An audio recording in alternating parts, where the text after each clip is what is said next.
ತಾಲೂಕಿನ ಕಟ್ಟೇಪುರ ಅಣೆಕಟ್ಟೆಯಲ್ಲಿ ಭಾರೀ ಗಾತ್ರದ ಮೊಸಳೆ ಕಾಣಿಸಿಕೊಂಡಿರುವುದು ಜನರಲ್ಲಿ ಆತಂಕವನ್ನು ಉಂಟುಮಾಡಿದೆ. ಹೌದು, ತಾಲೂಕಿನ ಕಟ್ಟೇಪುರ ಗ್ರಾಮದ ಬಳಿ ಕಾವೇರಿ ನದಿಗೆ ಕಟ್ಟಲಾದ ಮೊದಲ ಅಣೆಕಟ್ಟೆ ಇದಾಗಿದ್ದು, ಐತಿಹಾಸಿಕ ಕೃಷ್ಣರಾಜ ಅಣೆಕಟ್ಟೆಯಾಗಿದೆ.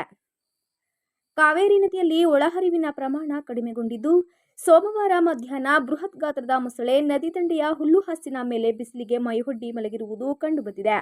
ನದಿ ದಂಡೆಯ ಅಕ್ಕಪಕ್ಕದಲ್ಲಿ ಕೃಷಿ ಜಮೀನು, ಅಡಿಕೆ, ಬಾಳೆ, ತೆಂಗಿನ ತೋಟಗಳು ಇವೆ.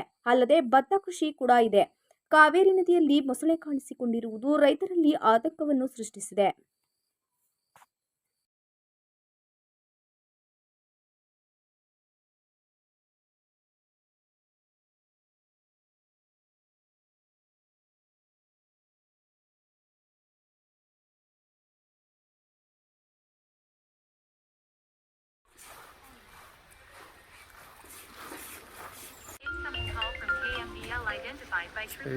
ಏನು ಇಷ್ಟೊಂದು ಇದು ಬತ್ತು ಹತ್ತಿರಕ್ಕೆ ಬಂದು ಅಲ್ಲಿಗೆ ಹೋದ್ರೆ ಇನ್ನೂ ಹತ್ರಕ್ಕೆ ಬರುತ್ತೆ ಕಣ.